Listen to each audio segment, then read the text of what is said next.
Hello, hi, my name is Mariette and this is the third episode of my podcast Wool Knit Collect.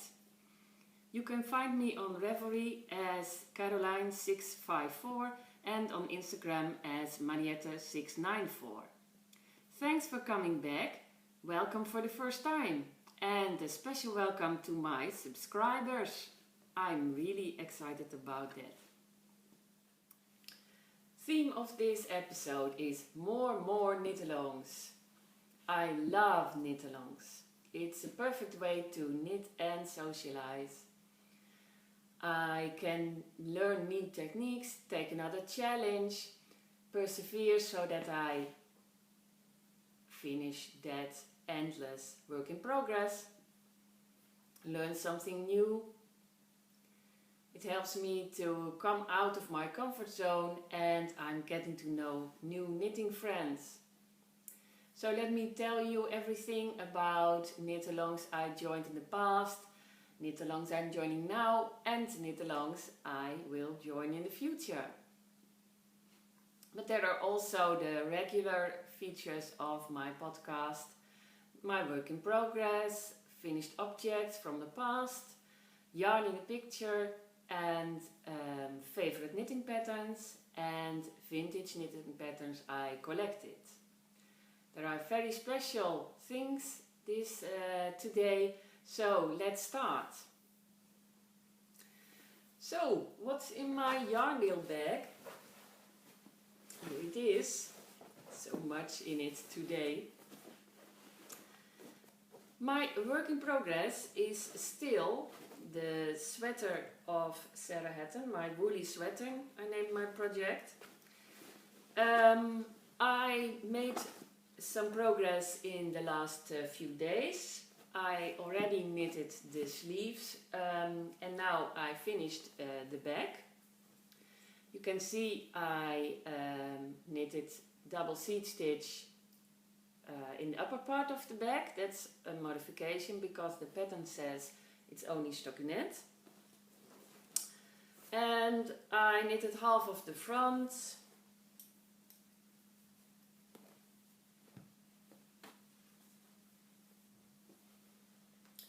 And I kept the front for the last because I want to make the most important modifications here at the front. Actually I want triangles of double seed stitch here on the upper part, but I'm not sure if it will work, so I think I will make a chart and draw it down and then I will see if it will succeed. The yarn I use is still Davstone DK from Barramude. Let's see if I have, yeah, here.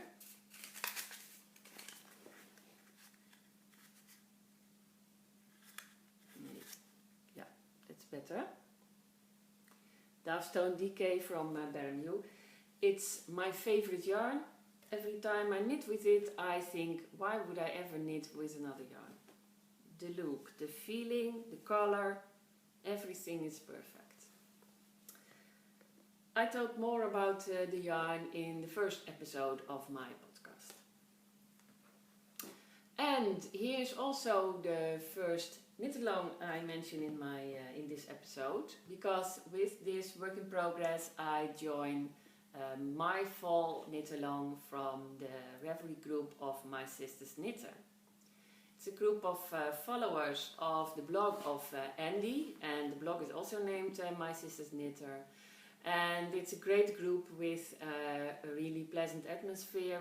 We share and we give compliments to each other. And now my fall knit-along call is about knitting or crocheting for the fall. Also for holiday presents. And I think my sweater fits perfect in that theme. Here in Holland there is some rain and hard wind, but the temperatures are really high for the fall. So I still have time to knit it before I can wear it. And if you want to join the group My Sisters Knitter, please be welcome. Have a look in the group and join us if you like. So, next.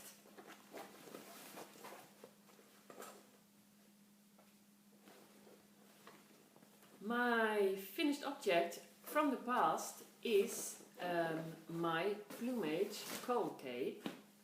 I will show it to you and put it on.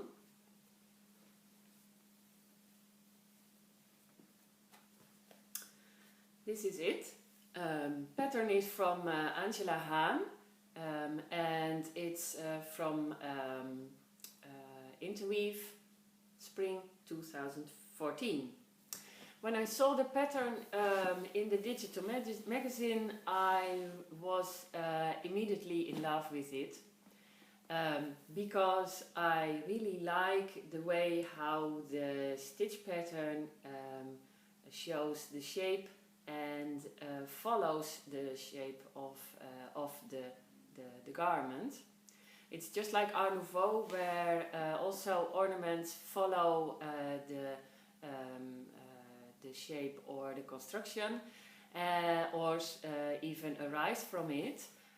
So I wanted to knit this cape, and because especially because of the stitch pattern.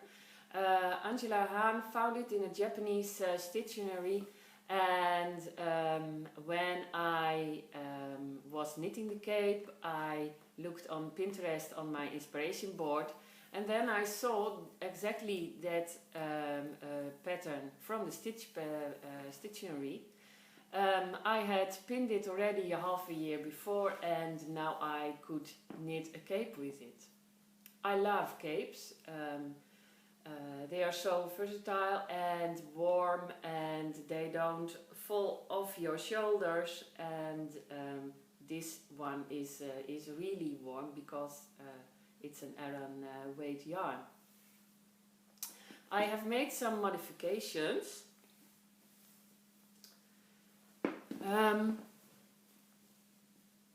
The cape was originally knitted flat and open here with two little buttons. You can see the lines here and also here are twisted stitches. And when you knit it flat, then you also have to do twisted purl stitches, and I really don't like that. So I wanted to only knit twisted stitches, but then I had to do it in the round. But I thought, well, that must be no problem. I also tried different ways of making the smocked stitches here.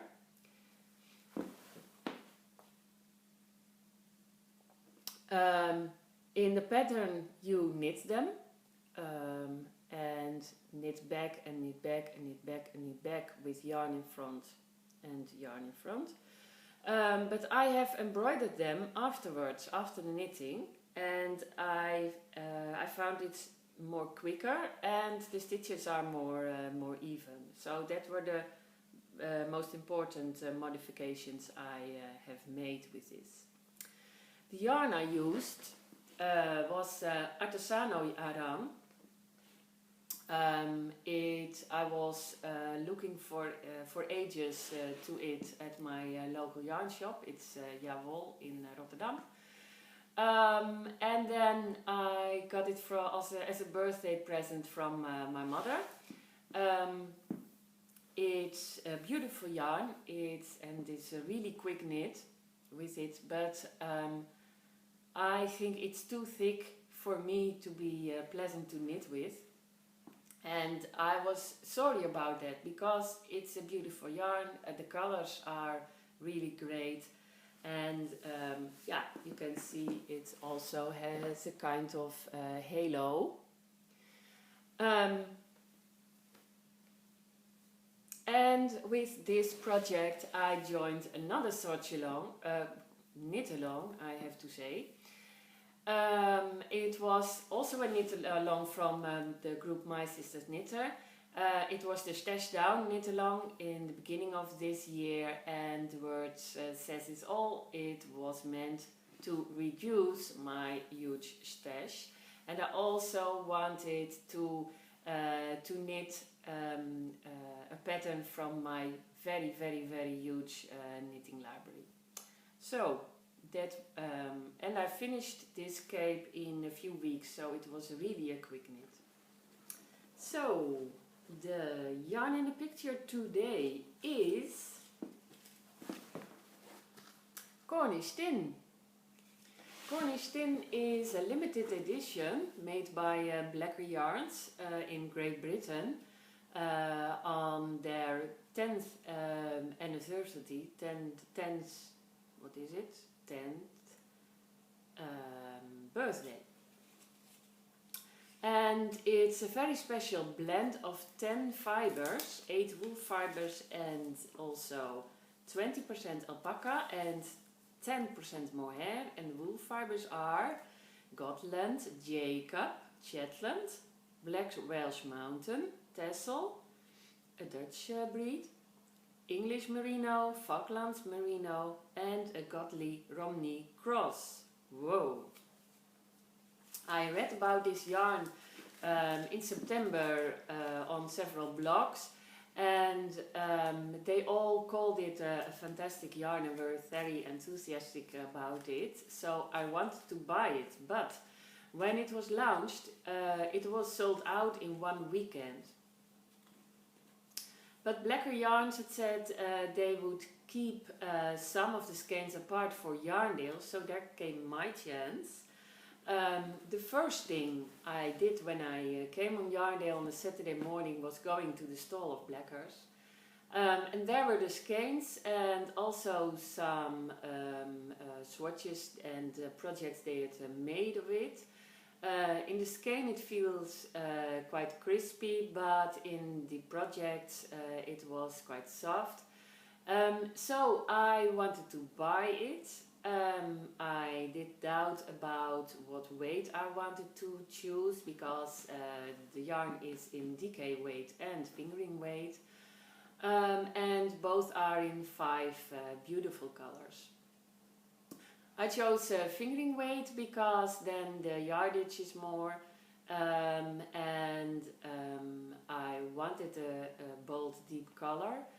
I could not choose between the blues and the green, so I bought them both. Whoa, what a really deep color, this blue. It's a ball because I wanted to wind it by hand, because then I can also get acquainted with the feeling of the wool. You can feel the several strands on the ball very clearly, and also it's really bouncy now. So I bought the blue one, and also I bought the green one. Blue one is called Botanic Blue. It's the name of Cornish Tin mine. And the green one is called Pengana Green. Also another tin mine. Yes, I really love them together, and I'm glad I bought 2 skeins, because it's easier to make a project of 2 skeins. Yeah, this was not a yarn to put in your closet forever. So last week I began to swatch with it. And this is my swatch. Look how gorgeous, as I may say so myself. Oh, I really like it.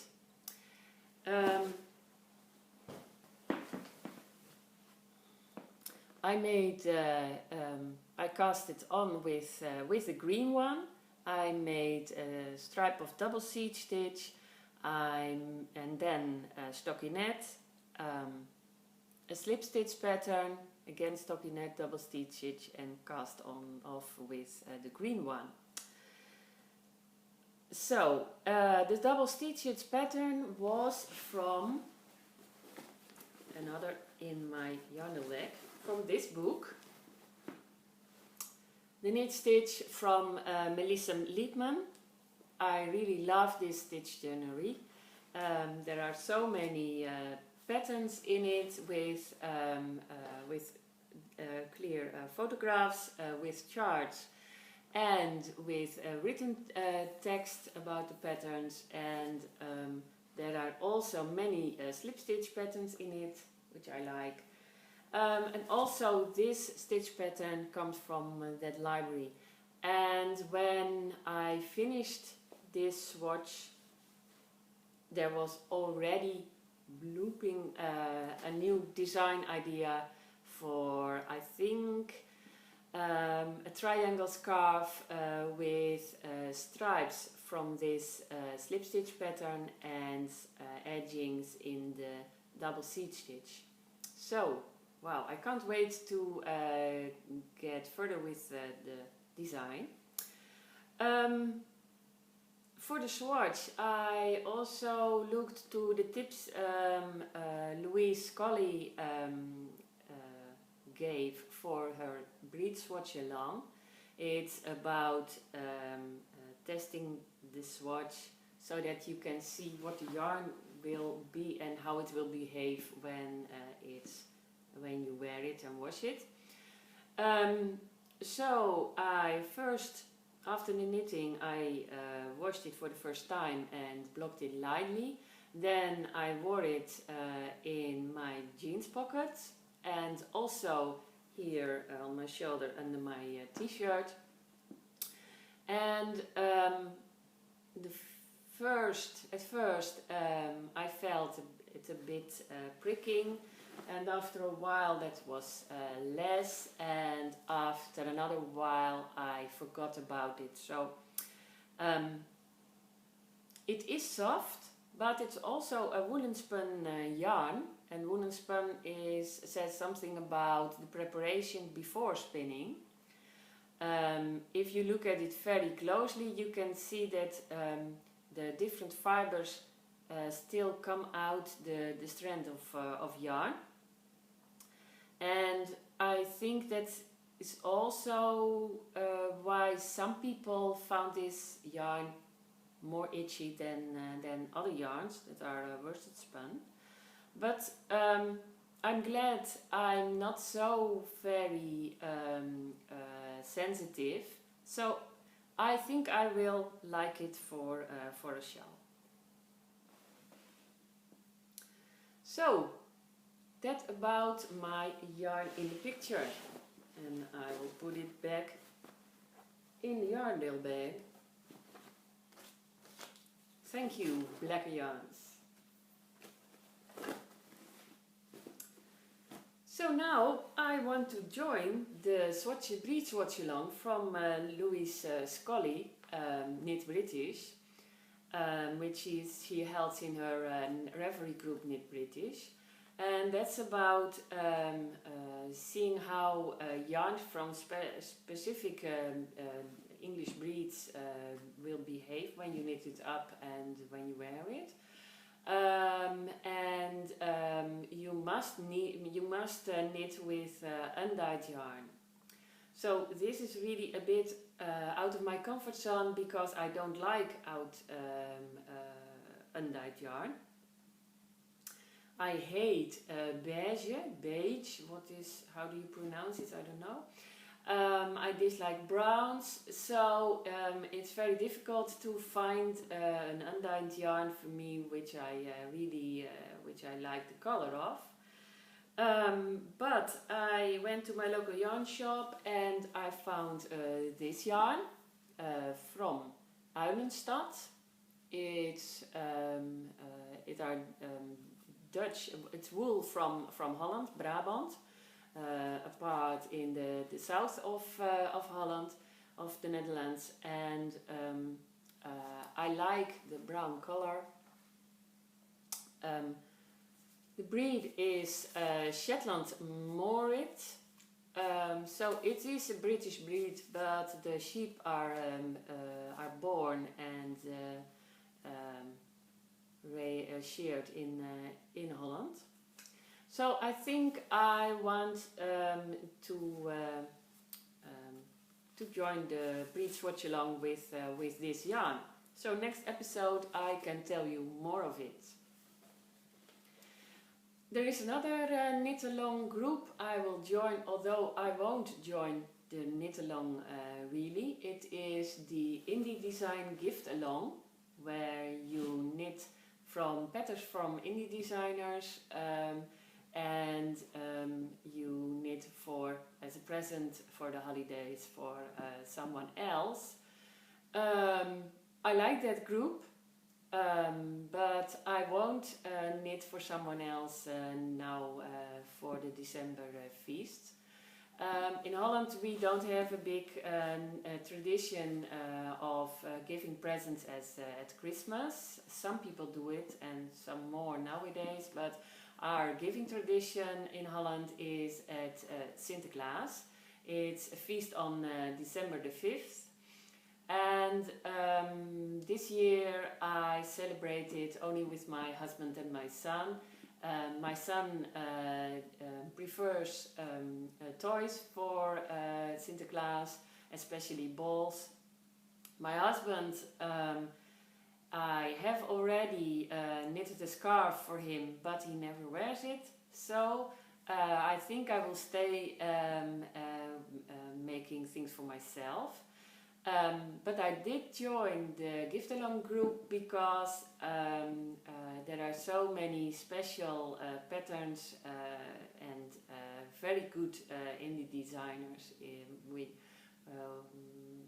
where I can find the patterns from, and I really love to see what other people design, and maybe I will knit some design of it, but then of course for myself. So next, my favorite patterns. Every time for every episode I make a bundle of my favorites of the last weeks in Reverie, and this time it's stuffed with patterns, 37 patterns from the last 3 weeks. And I think I need another category in Reverie, because the most favorite of my favorites I tag with wow. This time I can show you some of my favorites, because 5 of them and one of my most favorites are in one source. And my local yarn shop sells it. Yeah, it is Pom Pom Quarterly number 15. It's for winter 2014, 15 of course. When I read the editor's letter, I understood why it is that I love so much patterns from this issue. It is because they had a theme, Biba, that was a fashion shop in London in the 1960s and 70s, which was inspired by the Art Nouveau and Art Deco periods. So, as I told you before, I love the Art Nouveau and Art Deco. So that's why I love so much patterns from this issue. Well, the first one is here on the cover. It is Carlou, this sweater. It's designed by Kiyomi Burgin. Another one is this gorgeous shawl. It is by Amy van der Laar. She has a Dutch surname. And the name of the shawl is Deco City. and I love the rhythm of the geometric lace pattern. Another one is this shrug by Bristol Ivy. It's named Calas. I love the interesting shape of it. Another one is this scarf with really beautiful Art Nouveau worsted weight lace, and it is from Kate Lakewood, and the name is Avalon Ballroom. But I think my most favorite, there's also a really funny and beautiful comic about yarn shopping in this issue, so see that you can get it on paper or digital.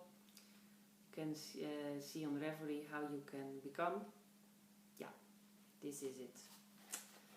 My most favorite of this issue is this cloche, this hat.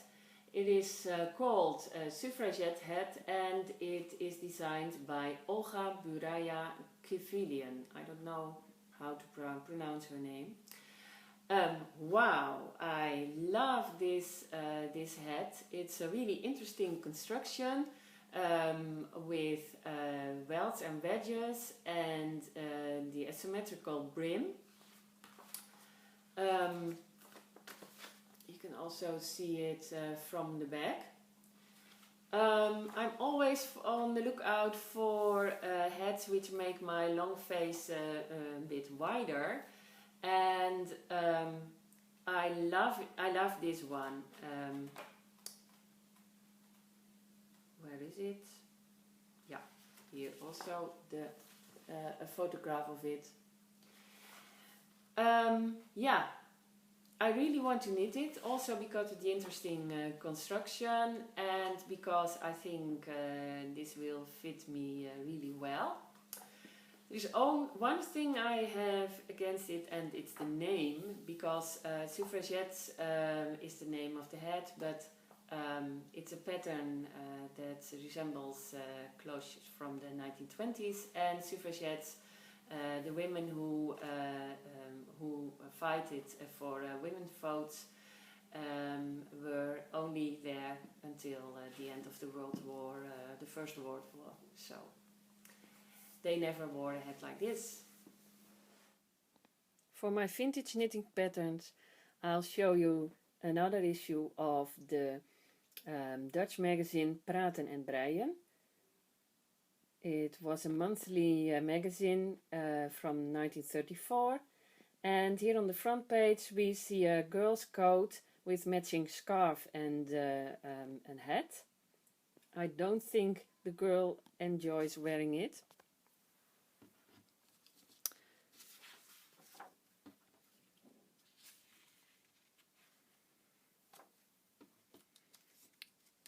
A baby's suit.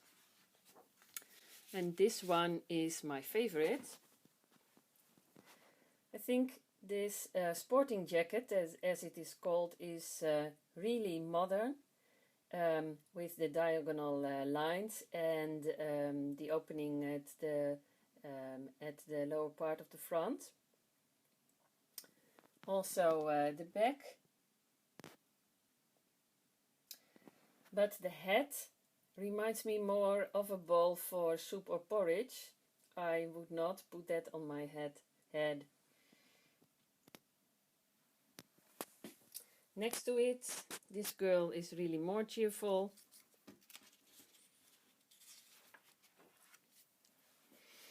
There are some patterns for underwear, here for boys.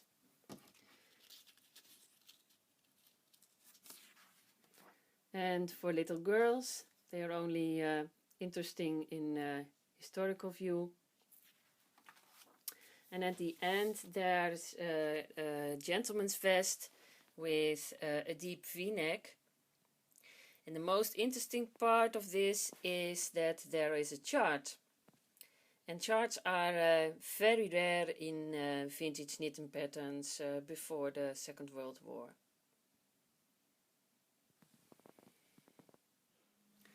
So, the third episode of my podcast is over. Thank you for watching. Let me know what you think about it, and I hope till the next time. Goodbye.